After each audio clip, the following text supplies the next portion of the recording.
नमस्कार दोस्तों, के से संबंधित स्टूडेंट्स के लिए कुछ और ज़रूरी जानकारी इन्फॉर्मेशन है तो आप वीडियो को अंत तक जरूर देखें, ज़्यादा से ज़्यादा शेयर जरूर करें।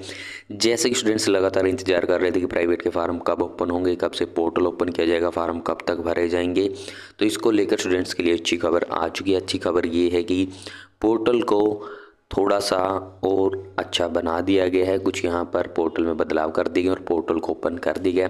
5 मार्च से आपका पोर्टल ओपन हो चुका है। जिन स्टूडेंट्स ने प्राइवेट के यूजी पीजी प्रोग्राम्स के तहत अप्लाई करना है, लेकिन यहाँ पर भी कुछ और ज़रूरी जानकारियाँ वो भी आपने ज़रूर देख लेनी है। कहीं ऐसा ना हो कि आप इसमें कोई गलती कर दें फिर बाद में आपको उसके लिए चक्कर काटने पड़े। तो यहाँ पर जैसे ही आप IMS पोर्टल पर आते हैं, यहाँ पर प्राइवेट कैंडिडेट पोर्टल पर क्लिक करते हैं, यहाँ पर इस तरीके से इतने सारे विकल्प आपको देखने को मिल जाते हैं। यहाँ पर प्राइवेट कैंडिडेट्स होम, यहाँ पर आपको सारी नोटिफिकेशंस देखने को मिल जाएंगी। यहाँ पर नीचे जैसे कि शेड्यूल बताया गया है 5 मार्च से 4 अप्रैल तक नॉर्मल फीस के साथ, फिर उसके बाद शेड्यूल बताए गए हैं कब से कब तक लेट फीस लगेगी। हो सकता है कि ज़रूरत के अनुसार फिर जो है नॉर्मल फीस के साथ डेट एक्सटेंड की जाए या फिर यही रखी जाए, उसके बारे में जानकारी आपको पोर्टल पर ही देखने को मिल जाएंगी।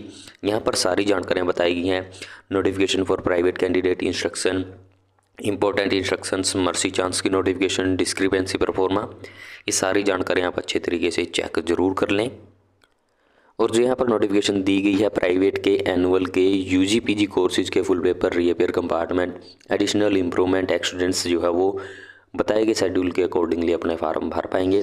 यहाँ पर पूरा शेड्यूल ये बताया गया, नॉर्मल फीस, लेट फीस, और उसके बाद सवाल जो है वो डिस्टेंस वाले स्टूडेंट्स का भी है। तो यहाँ पर ये कहा गया है कि जो स्टूडेंट्स IMS पोर्टल पर first year full papers UG PG के जुलाई 2023 सेशन से जिन स्टूडेंट्स ने एनरोल किया हुआ है वो अपने रीअपियर के जो फार्म होंगे, forms in reappear category of first year through their respective logins, तो वो अपने लॉगिन पर ही अपना फार्म भरें। उनके लिए भी यहाँ पर शेड्यूल बताया गया है। अगर यहाँ पर इसके बारे में आपका कोई डाउट है, संदेह है, तो आप कमेंट बॉक्स में भी रख सकते हैं। यूनिवर्सिटी की जो हेल्पलाइंस हैं वहाँ पर भी संपर्क करके जानकारी आप प्राप्त कर सकते हैं। तो यहाँ पर ये भी कहा गया है कि अपने जो फार्म आप शुरू में ही भर लें, फिर जो है बाद में आपको दिक्कत ना हो।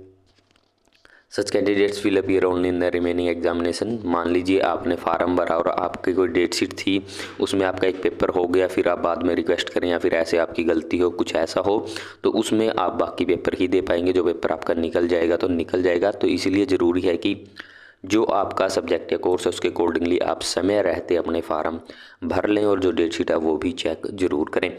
और बीएड के एडिशनल को लेकर यहाँ पर कहा गया कि जो बीएड का first year, second year, regular mode, distance mode जो स्टूडेंट्स क्लियर कर चुके हैं, बीएड के जो पास आउट स्टूडेंट्स हैं, वो अपने एडिशनल कैटेगरी के जो फार्म होंगे वो मई जून 2025 सेशन के वो अपने एग्जामिनेशन फार्म और फीस अफिलिएटेड कॉलेज वाले पोर्टल से भर पाएंगे, जिसके के बारे में इंस्ट्रक्शन और शेड्यूल जो है वो बाद में आएगा। यानी कि बीएड के एडिशनल को लेकर फ़िलहाल कोई क्लैरिफिकेशन नहीं है, उसके बारे में जानकारियाँ बाद में बताई जाएंगी। इसके अलावा जो आपका बीए का हो गया और इस नोटिस की कॉपी इन सभी को भेजी गई है। और जो यहाँ पर ज़रूरी इंस्ट्रक्शंस बताई गई हैं वो भी आपने चेक कर लेनी है। तो यहाँ पर बीएड वालों के लिए कहा गया है कि additional category for the BEd program May June 2025 shall not be received through private mode, यानी कि प्राइवेट वाले पोर्टल से बीएड वाले स्टूडेंट्स अब अपना एडिशनल का फार्म नहीं भर पाएंगे, वो अफिलिएटेड कॉलेज वाले पोर्टल से ही अपना फार्म भरेंगे। उसके लिए शेड्यूल बाद में जारी किया जाएगा। BA BCom part 1 having compartment in 1 और many subjects shall now submit their examination form and fee under reappear category first year का। फिर उसके बाद सेकंड ईयर में अगर आपकी कंपार्टमेंट है, सेकंड ईयर में, थर्ड ईयर में BA या BCom में, तो आपने कंपार्टमेंट कैटेगरी के अंतर्गत सेलेक्ट करके अपने जो है फार्म भर लेने हैं। फिर उसके बाद यहाँ पर कुछ ज़रूरी जानकारियाँ दी गई हैं, बताया गया है क्या क्या चीज़ें यहाँ पर ज़रूरी हैं। जो फ्रेश फार्म भरेंगे, domicile number, date, photo, signature, ये सारी जानकारियाँ जो आपने अच्छे तरीके से चेक कर लेनी है। और माइग्रेशन जिन स्टूडेंट्स के लिए एप्लीकेबल है सिर्फ उन्होंने ही अपलोड करना है। तो यहाँ पर इस तरीके जो यहाँ पर कहा गया कि जो एक्स स्टूडेंट्स हैं DDE के डिस्टेंस के shall submit their examination form under the category of compartment reappear additional improvement by selecting the capacity ex students of DDE। तो यहाँ पर यह कहा गया कि जो जुलाई 2023 सेशन वाले जो स्टूडेंट्स हैं डिस्टेंस के, वो डिस्टेंस वाले पोर्टल से अपना फार्म भरें, ऐसा यहाँ पर कहा गया है। उसके लिए भी यहाँ पर जानकारियाँ बताई गई हैं। और जो भी आप डॉक्यूमेंट अपलोड करेंगे वो बिल्कुल क्लियरली विजिबल होने चाहिए। ऐसा ना हो कि आप कोई बेकार सी PDF बना के या फिर उसमें डॉक्यूमेंट कम दिख रहा है, साइड की चीज़ें बैकग्राउंड ज़्यादा आ रहा है, तो ऐसा आपने नहीं करना है। जो क्लियर चीज़ें हैं वो आपने अपलोड करनी है जो आपके लिए एप्लीकेबल हों। ये सारी जानकारियाँ यहाँ पर बताई गई हैं। तो सारी जानकारी आपने अच्छे तरीके से चेक कर लेनी है और यहाँ पर पोर्टल पर जानकारी आप चेक कर पाएंगे। और जिस स्टूडेंट ने अपना फार्म भरवाना है वो संपर्क कर सकते हैं टेलीग्राम पर। HR0864S ID जो है आपको मेंशन भी कर दी जाएगी। तो जिस स्टूडेंट्स ने अपना फार्म भरवाना है प्राइवेट का वो कांटेक्ट कर सकते हैं।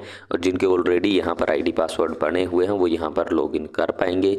जिनका न्यू रजिस्ट्रेशन है वो यहाँ से होगा। इसके बारे में भी स्टेप वाइज सारी जानकारियाँ वेबसाइट पर, पोर्टल पर, PDF में सारी जानकारियाँ अवेलेबल हैं। तो आप जानकारी को ज़्यादा से ज़्यादा शेयर जरूर करें।